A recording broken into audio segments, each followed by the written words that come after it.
this meeting of Arizonans For Safe Access. I wanted to do a short film, and then we're going to have a discussion following because of the confusion and the questions that I've heard from the folks in the cannabis community.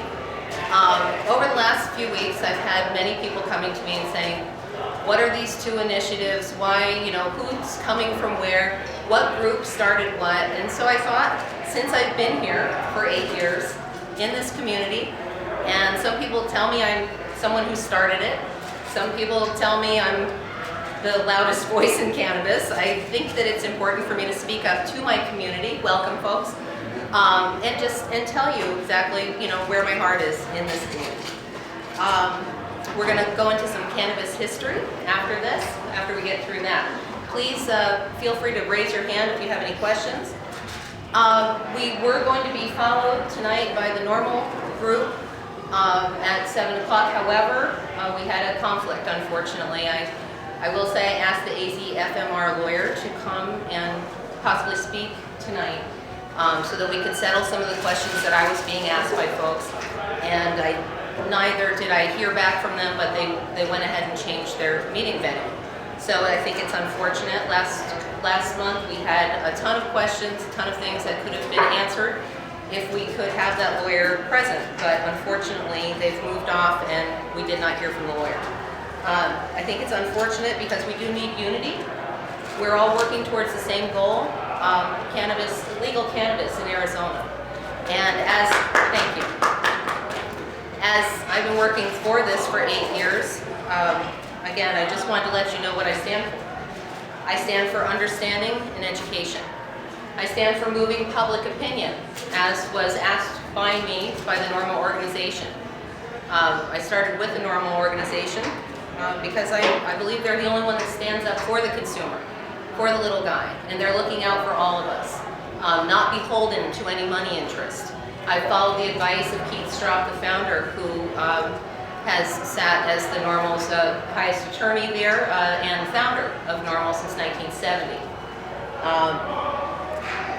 But I did want to field some of those complaints because, I put out some messages on Facebook this week that MomForce AZ, Arizonans For Safe Access, does not pander to terrorists. We've seen so much on Facebook. We've seen so much bickering, so much back and forth, and it's time to end the madness. We had the folks here, and it was nothing but picking and bickering, and what we need to know is you're working for what you're working for. If you believe in one initiative, work for that. That's fine. When it doesn't, or if they're both on the ballot, I think we should all vote for both. I think we should all vote for freedom. But as long as something's on the ballot and we can vote for it, we need to vote for progress. No matter what gets on the ballot, if it says we can have a 1 ounce of cannabis legally, that's better than not legally having any. It's certainly better than paying for a card every year and having to pay $300 every year to re-up this card. I think everyone should have legal access to this, and I think we all need to agree to that. So basically I'm asking for activists. I'm asking for people to get involved with both campaigns, but for heaven's sake, when it's time and if there is only one thing on the ballot, please vote yes. We need activists, not agitators. We need participants and not pirates. I don't want to call anyone a pirate. What I want is people that are participating in this all the way to the end. I don't want folks to bow out in July if their measure doesn't get on the ballot. If they don't get their particular thing on the ballot, that's okay. We forge forward together. That's when we unite, for heaven's sake, and we just go forward. So, that said, I would like to just go through some Arizona history. And if anyone has anything, to add to it or any disagreements, please stop me. In 1996, that was the first time we voted for this, 20 years ago, Arizona said yes. Arizona said yes to legal cannabis and to medical rights. And we've been fighting for 20 years ever since, mostly as Normal. Normal was there in the 90s, fighting, trying to get things on the ballot, trying to get things there.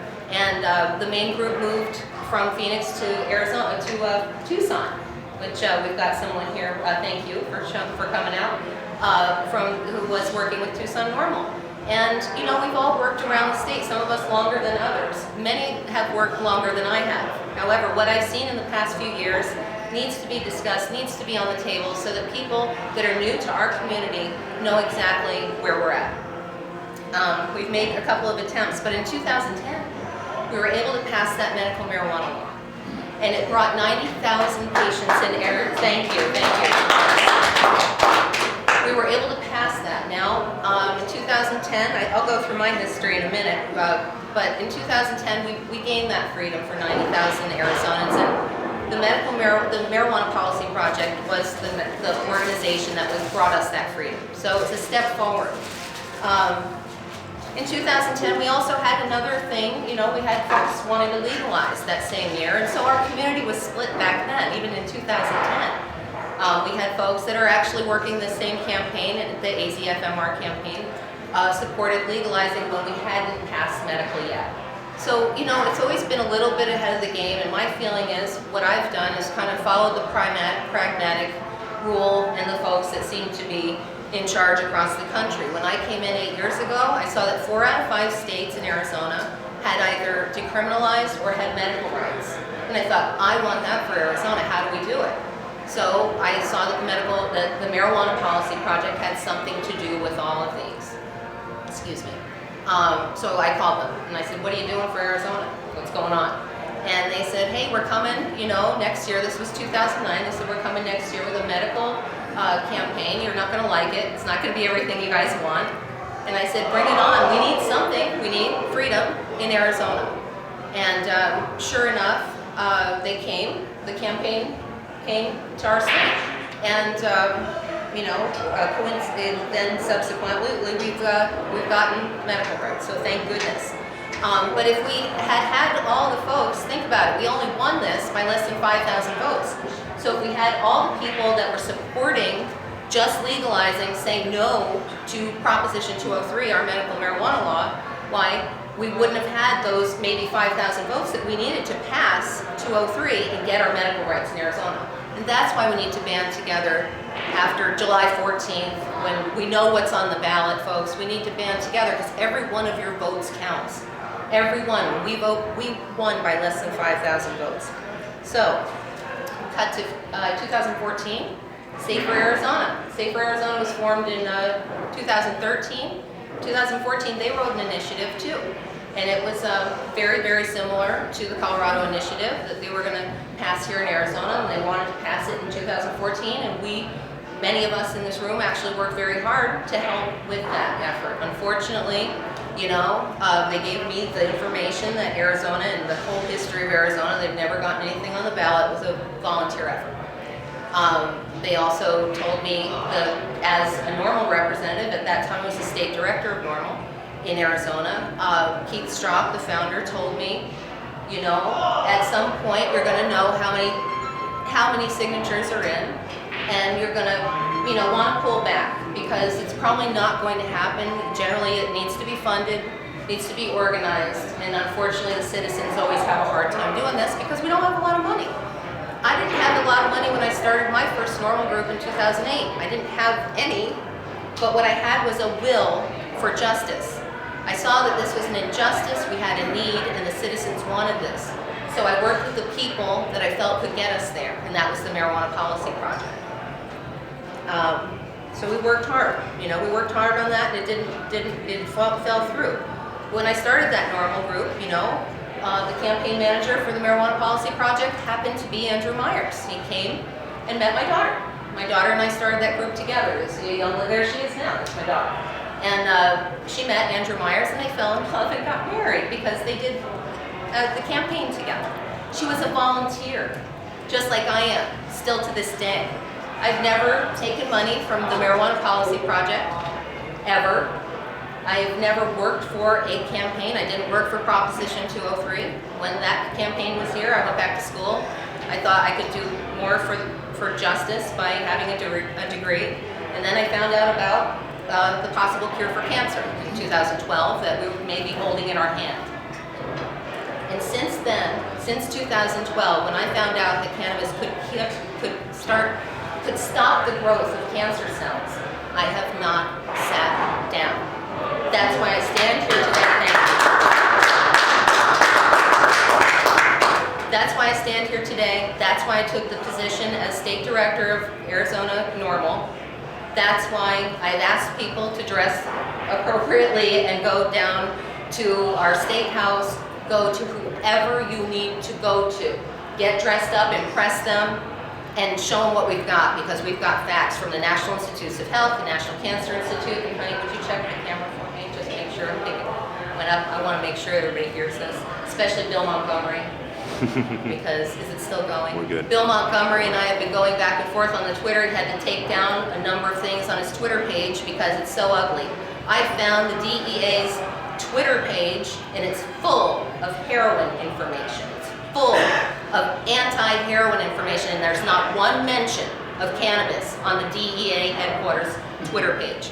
Thank you, DEA, for doing the right thing and getting the right information to the people, because Lord knows that the people here in Arizona that are anti-drug are all about cannabis, so thank you. Anyway, getting on.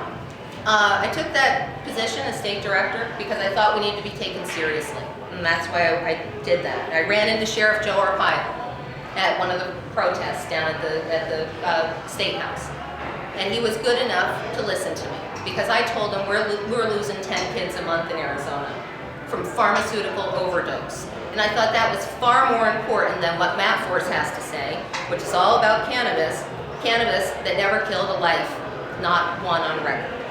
So, I wanted to move public opinion, as was asked of me by the NORML organization. I wanted to educate voters, and again, I don't have money for an initiative. They had money for an initiative, and that's why I followed them. MPP does. Again, I told you my association. I looked into SAFER originally in 2008. I like Safer Choice, Colorado. I thought they did an excellent job.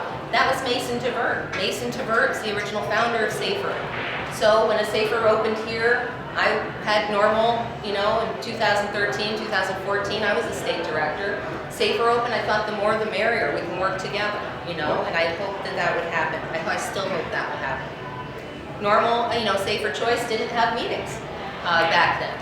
And since they didn't have meetings, I thought I would need to be a part of NORML, because I really think we need to gather people together and educate voters. We need to educate people. So that's what I do. I make I'm losing my voice a little. I make little booklets that just have basic cannabis information in them, and I ask people to sponsor education, put your logo on the back, and just let's get these things out to the people. It's basic information in there. I've also offered I can edit them slightly if there's anything you don't like in there. Anyway, ground troops. We need united ground troops going forward. We've got an excellent, wonderful, huge campaign this year, and we have an ability to legalize cannabis in our state. So I hope everyone gets together. Unfortunately, some people know that there's other groups. There's PCC. PCC is one that unfortunately happened because in 2013, when I was state director of NORML, you may have seen there's Dave. Oh, there it is now. Unfortunately, they sold pre-rolls and pre-packed pipes at their meetings. So in 2013, when I was a little upset because they weren't really subscribing to NORML, and I was thinking that they should participate if they were carrying the name NORML, I did write a letter, and when I contacted them, they contacted me back and said we already had a complaint because these folks were selling and raffling off pre-rolls and pre-packaged bowls at their meeting, at the PCC meeting. Well, it was then the Phoenix NORML meeting. That Phoenix NORML was the Phoenix NORML I started back in 2008.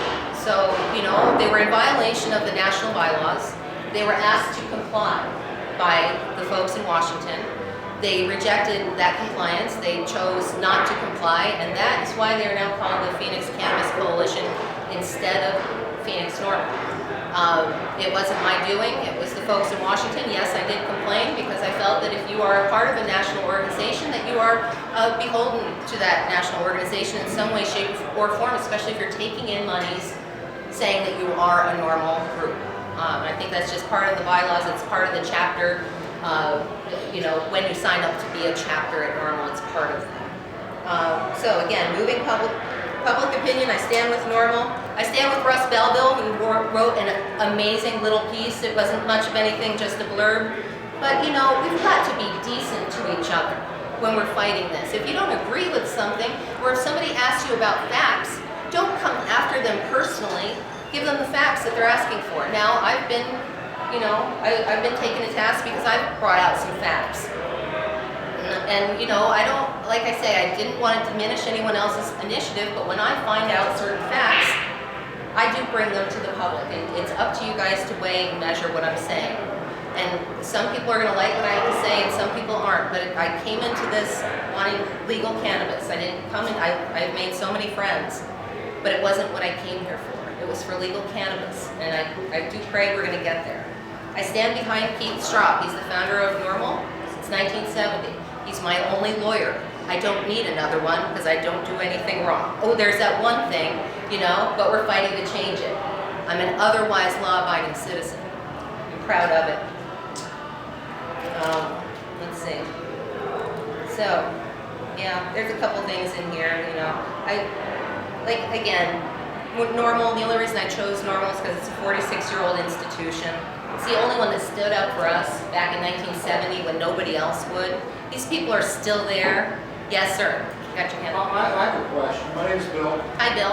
All right, somehow or another, I stumbled across the Facebook invite and I accepted, and I'm not sure how or why, although I am for the ending of the prohibition of cannabis. Is this a normal group meeting, a charter meeting, or is this an Arizona Mindful Reform? Is this an MPP meeting? This is an Arizonans For Safe Access meeting. Right, That's okay. my official action group, and is an official affiliate of Americans for Safe Access. Okay, So, now I understand. So this yes. is another action coalition Yes.